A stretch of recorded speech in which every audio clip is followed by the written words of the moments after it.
Hello students, so this is Vineet again.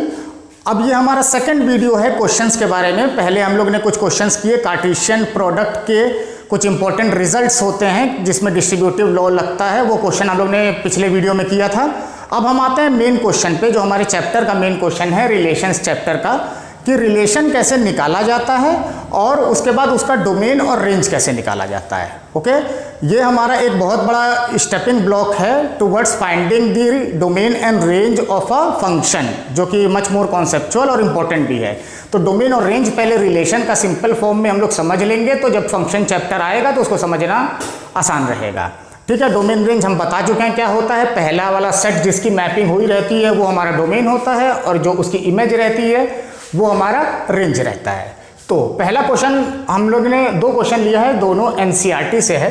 पहला question बोलता है determine the domain and range of a relation R, जो कि defined है R is equal to X comma X plus 5। इसका मतलब यह है कि उस रिलेशन में जो भी ऑर्डर्ड पेयर बनेगा, पहला एलिमेंट अगर हमारा x होगा तो सेकंड एलिमेंट उसमें हमको 5 ऐड कर देना है, x प्लस 5 हो जाएगा।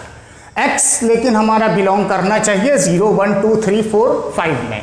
अब दिमाग में रखने वाली एक इंपॉर्टेंट बात यह है कि सिर्फ पहला वाला एलिमेंट ऑर्डर्ड पेयर का इस सेट में बिलोंग करना चाहिए, सेकंड बस हमको उसमें 5 ऐड कर देना है। दो बोथ एलिमेंट्स a और b डिफाइंड नहीं है इस केस में, बस पहले वाला हमारा बिलोंग करना चाहिए 0, 1, 2, 3, 4, 5 में, और सेकंड वाला हम ऐड कर देंगे। तो अगर हम लोग पहले इसका रिलेशन ही निकाल लेते हैं, पहले निकालने की जरूरत नहीं, लेकिन बहुत सारे क्वेश्चन में निकालने को बोला रहता है, यहाँ पे सिर्फ डोमेन और रेंज निकालना है, लेकिन पहले रिलेशन निकाल लेते हैं। ओके, तो पहला एलिमेंट है हमारा 0, तो 0 और 5 ऐड कर दिया तो 0,5। दूसरा एलिमेंट है 1, उसमें 5 ऐड कर दिया तो 6। इसी तरह से 2,7, 3,8, 4,9 और 5,10। अब 5 के आगे हम नहीं जा सकते हैं क्योंकि 5 ये 0 से 5 के बीच में ही x लाई करता है, तो ये हमारा रिलेशन बन गया।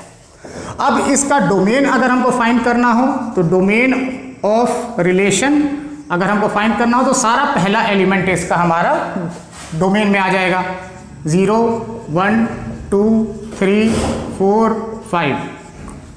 और रेंज अगर हम लोग निकालेंगे, रेंज, तो सारा सेकंड एलिमेंट इसका हमारा रेंज हो जाएगा। तो क्या हो जाएगा, 5, 6, 7, 8, 9 और 10। ठीक है, इस तरह से डोमेन और रेंज निकालेंगे। सेकंड एक और उसका सब पार्ट है कि दो एलिमेंट है x और second element of ordered pair है x क्यूब। लेकिन यहाँ पे जो लिमिटिंग कंडीशन लगाई है, लिमिटिंग कंडीशन लगाई है कि x is a prime number less than 10। उसमें x का हमको सेट दे दिया था, इसमें बोला है x is prime number less than 10। तो चाहे वो वर्ड्स में लिखा है, ये एक सेट ही के फॉर्म में तो है, प्राइम नंबर लेस देन 10 क्या क्या हो सकते हैं, 2, 3, 5, 7। तो 2, 3, 5, 7 हमारा सेट हो गया, x इसमें बिलोंग करना चाहिए। तो हम लोग रिलेशन बनाएं, अगर पहला है 2 और उसके बाद सेकंड एलिमेंट उसका क्यूब है, तो 2 का क्यूब 8, ये पहला ऑर्डर्ड पेयर हो गया। 3 के साथ उसका क्यूब बनाए तो 27 हो गया। 5 के साथ हम लोग अगर हम लोग ऑर्डर्ड पेयर बनाए तो 5 का क्यूब 125 हो गया, और 7 के साथ क्यूब बनाए तो 7 का हो गया 343। तो ये हमारा रेंज हो गया। इसी तरह से हम लोग इसका डोमेन अगर हम लोग निकालें, डोमेन ऑफ रेंज, तो सारा पहला एलिमेंट हो जाएगा 2, 3, 5, 7। इसी तरह से हमारा रेंज अगर हम लोग निकालें, रेंज ऑफ रिलेशन, तो सारा सेकंड एलिमेंट इसके रेंज में आ जाएगा, 8, 27, 125, 343। So this is your answer. Okay, coming to our second question now. Second question बोलता है a is equal to 1, 2, 3, 4, 5, 6, एक सेट दे दिया है a. Let r be a relation on a. अब ये बात आपको ध्यान देना है कि r is a relation on a. इसका मतलब क्या है, हम लोग ने एक्सप्लेनेशन जब किया था चैप्टर का तो हमने बताया था कि एक सेट है a, उसका रिलेशन उसके खुद के साथ है। मतलब जो पहला सेट है वो भी हमारा a है, सेकंड सेट जो है वो भी हमारा a है। ओके, तो a हमारा r एक रिलेशन है a से a पे, A से A पे रिलेशन है। ओके, और रिलेशन कहता है ए बी, दोनों ए बी ए में बिलोंग करता है, और B is divisible exactly by A. B कौन सा एलिमेंट है? बी हमारा सेकंड एलिमेंट है, तो मतलब सेकंड एलिमेंट जो है वो हमारा पहले एलिमेंट से डिवाइड हो जाना चाहिए। Okay, second element. तो पहले हम लोग इसका रिलेशन निकाल के देखते हैं। अगर हम लोग पहले नंबर को लेते हैं 1, तो 1 किसको किसको डिवाइड कर सकता है भाई? 1 तो सबको कंप्लीटली डिवाइड कर देगा इस सेट में, तो 1 का सबके साथ बन गया 1, 1,2, 1,3, 1,4, 1,5 और 1,6 या 1,56 इधर लिख देते हैं, 1,5 और 1,6। इसी तरह 2 को देखिए, 2 किसको किसको कंप्लीटली डिवाइड कर सकता है? 2 अपने आप को करेगा 2,2, 2 उसके बाद 4 को कर सकता है। इस सेट में देखना है हमको दोनों, पहला सेट भी इसमें होना चाहिए, दूसरा सेट भी इसमें होना चाहिए, क्योंकि ए से ए पे है। तो 2,2, 2,4, 2,6।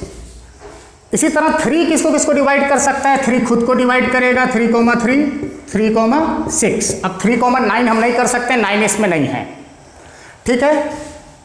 उसके बाद 4 किसको कर सकता है? 4 इस सेट में सिर्फ अपने आप को कर सकता है, क्योंकि 8 है नहीं इस सेट में। 5 किसको कर सकता है? 5 भी खुद को कर सकता है सिर्फ। और 6 किसको डिवाइड कर सकता है? 6 भी खुद को बस डिवाइड कर सकता है। तो ये हमारा बन गया रिलेशन।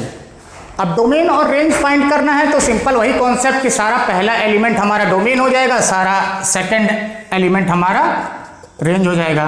तो डोमेन ऑफ आर अगर हम लिखें तो क्या क्या है? 1 6 बार आया है, लेकिन सेट का डेफिनेशन क्या है कि एक एलिमेंट एक ही बार आना चाहिए एक सेट में। तो 1 हो गया, फिर 2 हो गया, फिर 3 हो गया, 4, 5 और 6।